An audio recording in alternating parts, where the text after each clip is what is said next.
maybe my niche is making fun of Jerry Jones, which is what I'm going to kick the show off with. His opening press conference of training camp, and we're going to get to TJ Watt. There's a lot of deals that did get done. The one that didn't so far is Micah Parsons, shocker. And his opening press conference every year is, for him, I'm guessing, enjoyable theater. For me, it's like a visual of a guy just digging himself even deeper and deeper below the level of sanity, to the point where, and for me, it's enjoyable theater.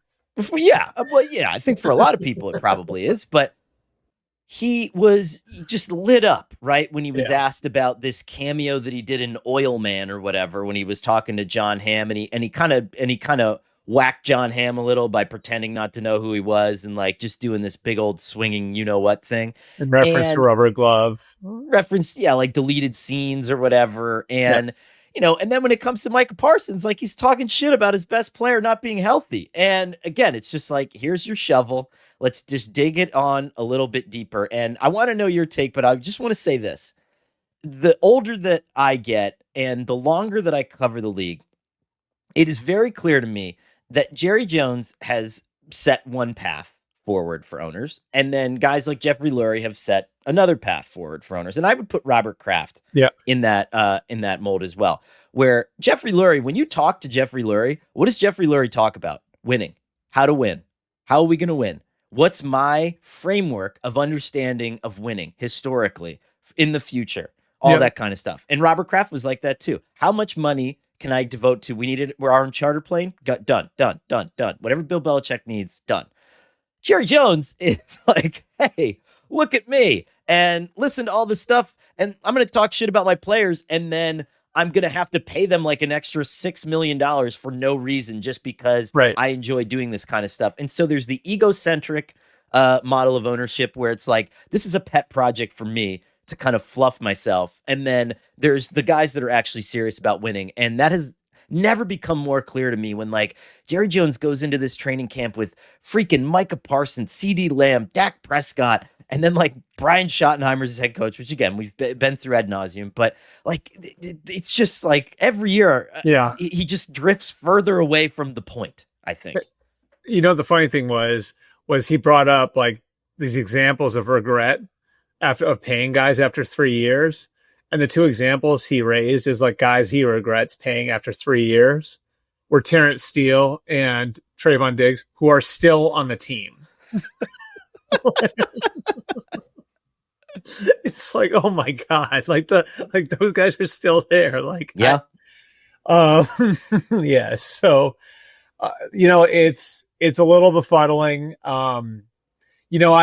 I don't know like what Micah Parsons' appetite was for doing a deal last year, but it does feel to me like there are certain players at certain positions where it's like, you're probably not going to regret this. And look, the reality is the injury rate in the NFL is what it is. Like, that's a risk with everybody. You know what I mean? Like, there's no player that you can say, oh yeah, he's not going to get hurt. Now, some may be more susceptible than others, but there's no player you're going to look at and say like, yeah, once we sign him to this contract, he's not getting injured. That's not football. You know what I mean? Like, so like if you take that part out of it, and the guy has been relatively healthy and ultra productive, I just think there are certain guys where it's like you're not going to regret paying him, like you're not going to regret that. Like, I don't know. I think an edge rusher, a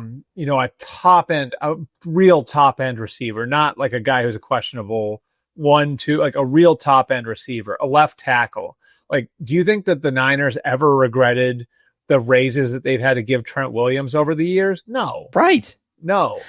And quarterback is an obvious one too, if you've got a real one, so it's, I think the same question we're asking with Micah is the question we were asking last year with CeeDee and Dak. And it's not just like, could you, is there no way you're ever going to regret this? That's not the question. The question is, are you going to look back at it and say, that was a smart deal? We did that deal at the right time. We needed to do that deal early because in all likelihood, we're going to get 2 or 3 years into that contract and we're going to be happy that we did that deal. Look And at the edge rusher market in particular, Albert, where it's like, let's look at all the big contracts that were signed over the last few years. TJ Watt, that you're paying him for what he has done, right? You kind of right. owe him. And his production is unquestioned, right? And he had a My ton of leverage. ton of leverage. Miles Garrett, ton of leverage, right? Daniil Hunter, Max Crosby, Nick Bosa, Josh Allen, Brian Burns, Montez Sweat, Rashawn Gary, George Karlaftis. Like, I mean, the edge market also kind of falls off a cliff pretty quick when you look at, just like pure edge rushers. But like, you're not going to regret any of these deals. And it's freaking Micah Parsons. So I just don't understand why he pays interest on his own players. And is this process for him really worth an extra $4 million just to come out and blow smoke up his own behind? And I don't know. I mean, like some of it, and this would be a cynical way of looking at it, but sometimes people say like owners just want to keep the money in their investments for longer because it is a big cash spend. Right. When you're paying these guys, obviously, like that's real cash going out the door. I'm not saying that with Jerry, but I'm saying like sometimes that comes up. Like, why are you paying that guy at the end of August rather than in February? Sometimes it can get into play, that can come into play.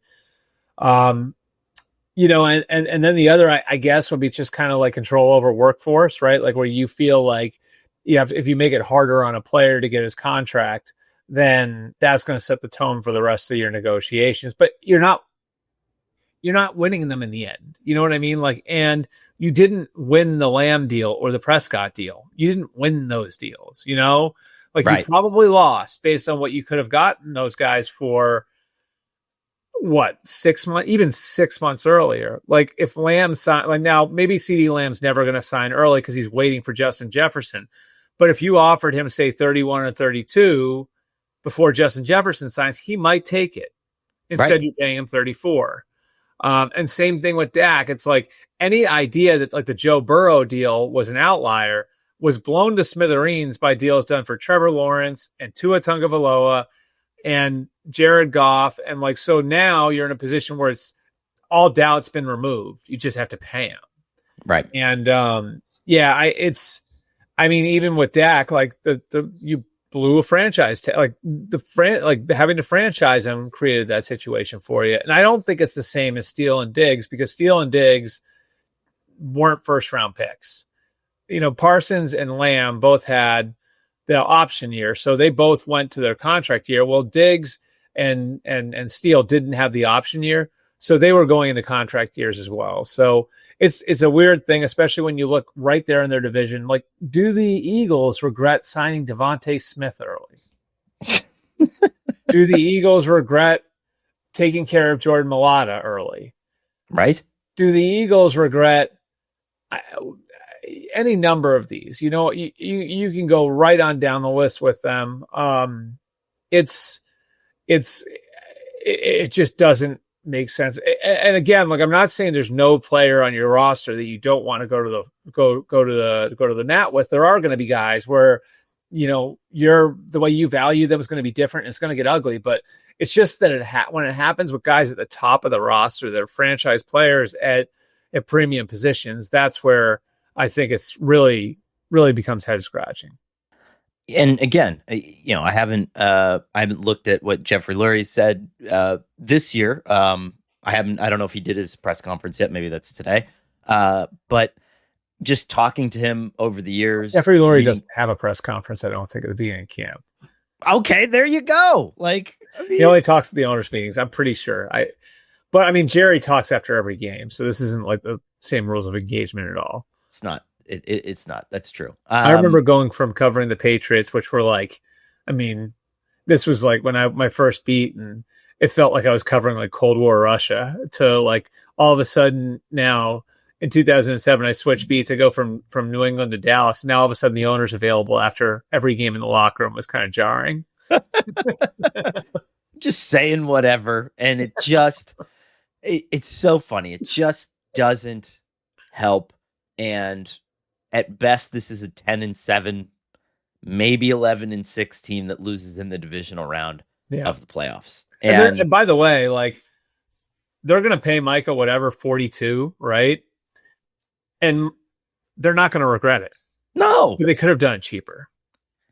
It's hilarious. If they do it last year, what do you think he does it? I mean, it's a year after. At that point, you're what, 2 years Well, out so from Bosa, right? So like at that point, or no, you're only a year out from Bosa. So at that point, do you get, I don't know, do you get him into 36, 37?